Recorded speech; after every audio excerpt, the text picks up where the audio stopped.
Lakers Nation, something extraordinary is brewing in Los Angeles right now, and I need every single one of you to understand the magnitude of what could be happening behind closed doors at the Lakers headquarters.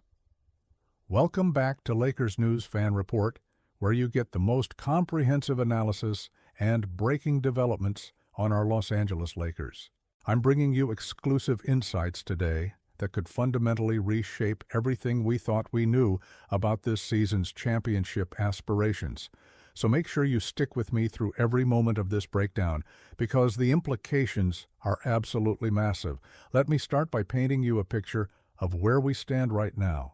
The Lakers are sitting at 17 wins and 6 losses, firmly planted at the number 2 spot in the Western Conference. We just came off a gritty, hard-fought victory against the Philadelphia 76ers, 112-108. And that win wasn't just another tally in the column. That was a statement game.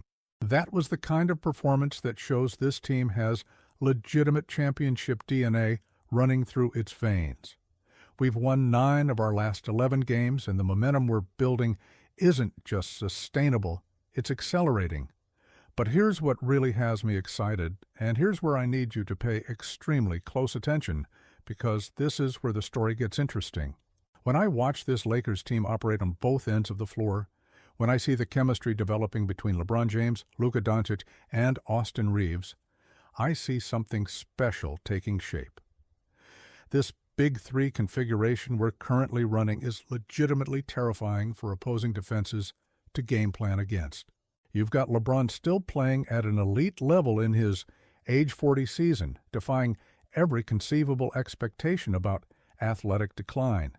You've got Luka Doncic, who arrived in February and immediately elevated this team's offensive ceiling to levels we haven't seen since the Kobe and Shaq era. And then you've got Austin Reeves, who has blossomed into a legitimate all-star caliber player, someone who can create his own shot, facilitate for others, and defend multiple positions. The supporting cast around them deserves recognition too. Marcus Smart brings that defensive intensity and championship experience from his time in Boston. DeAndre Ayton has given us the rim protection and rebounding presence we've desperately needed for years.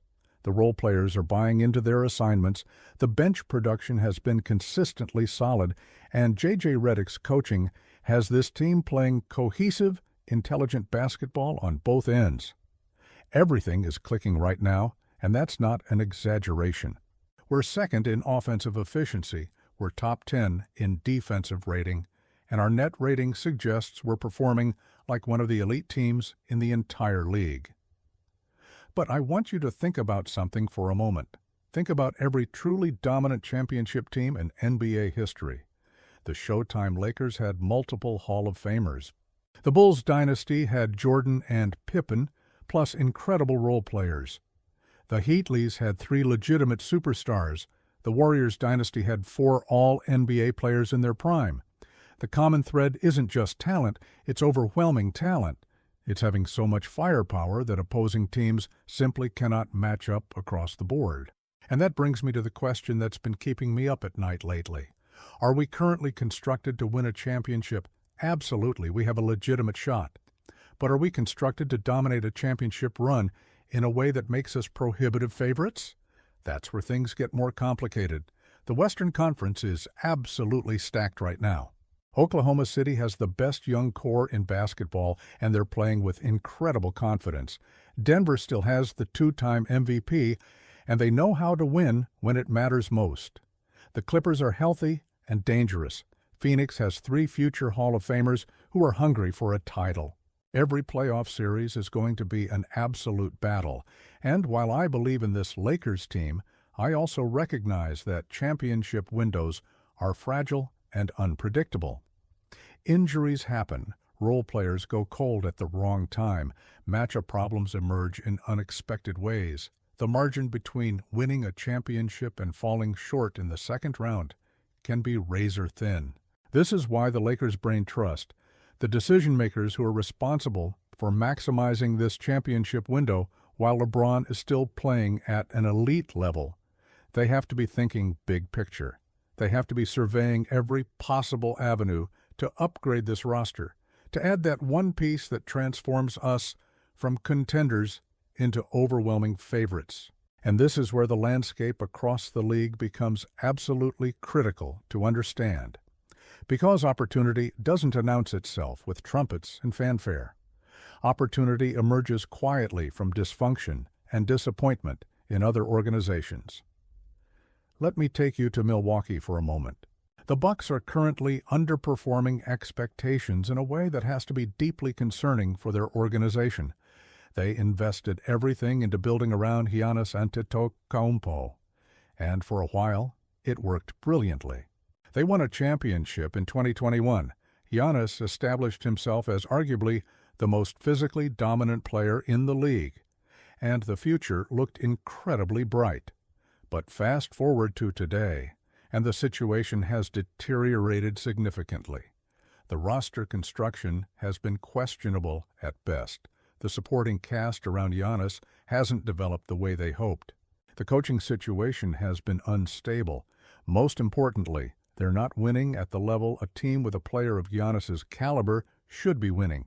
Now, when you have a generational talent like Giannis Antetokounmpo, a two-time MVP, a Finals MVP, a Defensive Player of the Year, someone who's still only 30 years old and in the absolute prime of his career, that player deserves to be in a position to compete for championships every single season.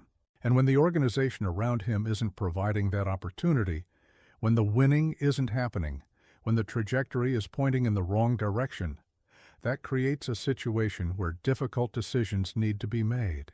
Both the player and the organization have to evaluate whether staying together makes sense long-term, or whether both parties would be better served by exploring new opportunities. Here's where things get absolutely fascinating, and here's where I need you to understand the full scope of what's being discussed in NBA circles right now. There are credible reports emerging from multiple sources that suggest Giannis Antetokounmpo is not satisfied with Milwaukee's current direction.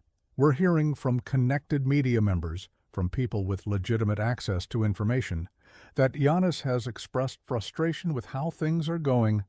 More significantly, we're hearing that he's open to exploring other situations, other organizations that can provide him with a better opportunity to win another championship before his prime years slip away.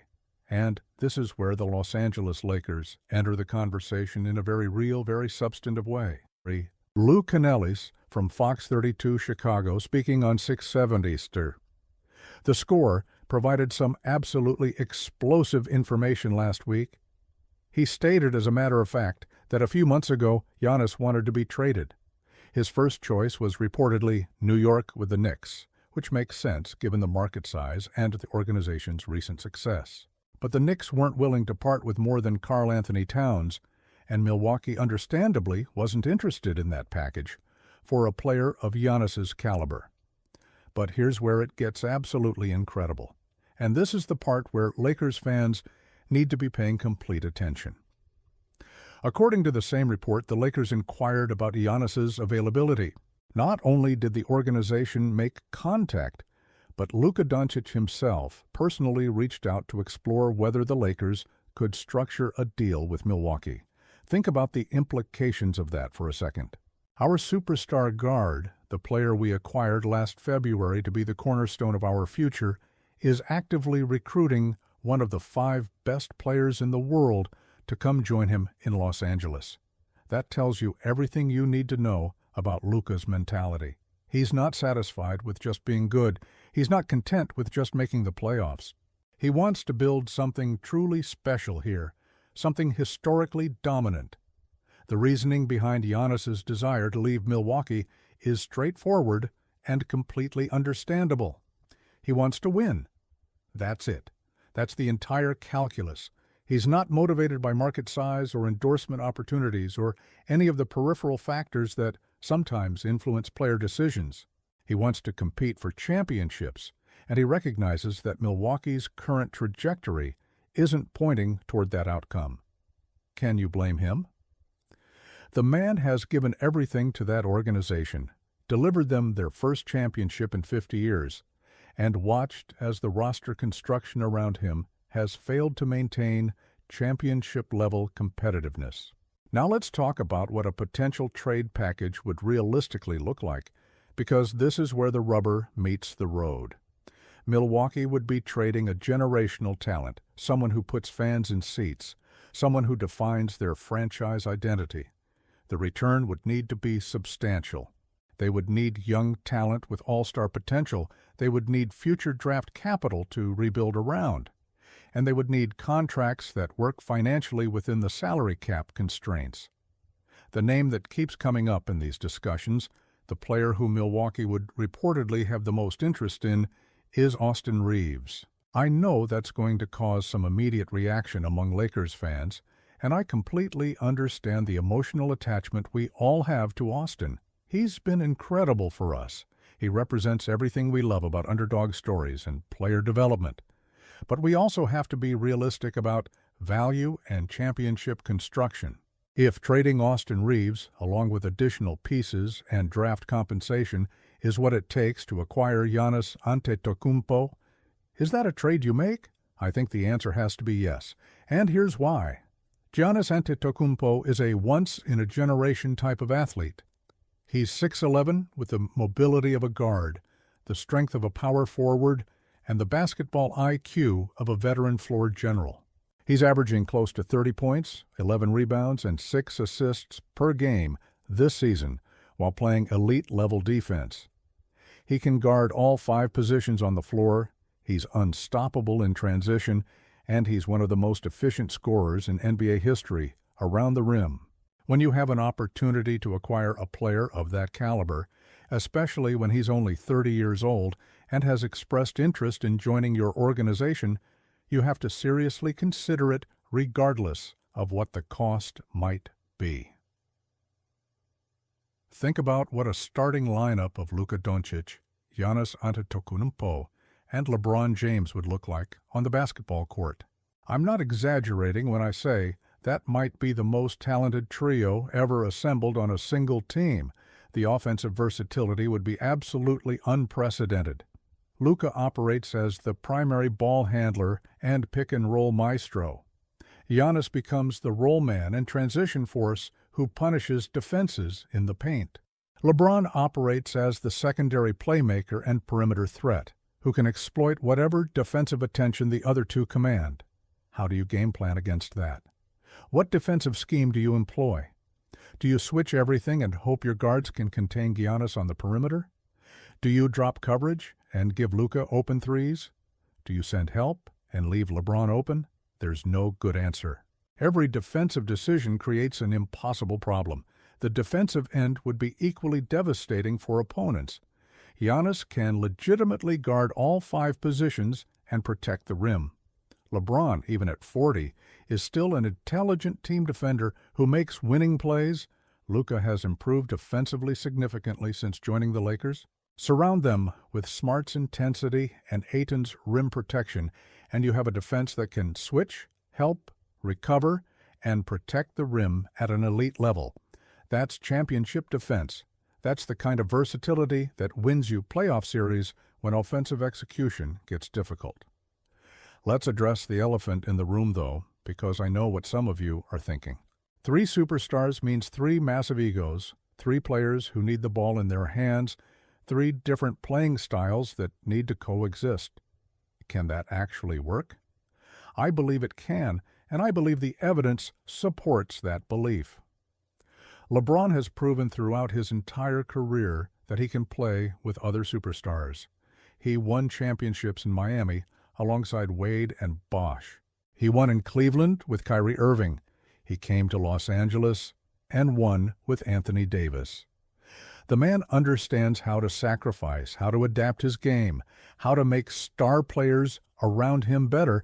That's what separates great players from all-time greats. Luka Doncic has shown similar maturity since arriving in Los Angeles. He came from Dallas, where he was the unquestioned alpha, where every offensive possession ran through his decision-making, and he's seamlessly integrated into a system where LeBron still commands significant usage.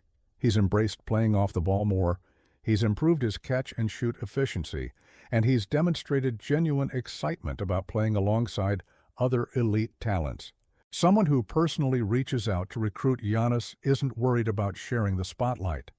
He's focused on winning championships, period, and Giannis himself has proven he can coexist with other talented players. He won a championship alongside Chris Middleton and Drew Holiday, two players who needed the ball in their hands to be effective.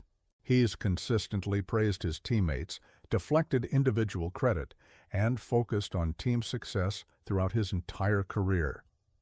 The idea that he would come to Los Angeles and create chemistry problems flies in the face of everything we know about his character and his approach to basketball. What concerns do you have about fit, chemistry, or roster construction if this move actually happens? I genuinely want to hear your thoughts in the comments below, because this is the kind of discussion that makes our Lakers community so special. We don't always agree, but we all want the same thing, which is championship number 18. As we wrap this up, I want to emphasize that nothing is guaranteed in these situations. Trade discussions are complex, negotiations can fall apart, and circumstances change rapidly in the NBA. But the fact that these conversations are happening, the fact that Giannis has expressed frustration in Milwaukee, the fact that both the Lakers and Luka himself have reached out to explore possibilities, that tells us this is a real scenario worth taking seriously. This isn't speculation for speculation's sake. This is legitimate championship roster construction we're discussing. Make sure you subscribe to Lakers News Fan Report if you haven't already, and hit that notification bell so you never miss a breaking update. We're bringing you the most comprehensive coverage and the deepest analysis of your Los Angeles Lakers every single day. Share this video with your fellow Lakers fans because these are the conversations that define championship pursuits. Drop your thoughts in the comments, engage with other fans, and let's continue building this amazing community together. Until next time, Lakers Nation, stay loud, stay proud, and let's keep chasing banner number 18.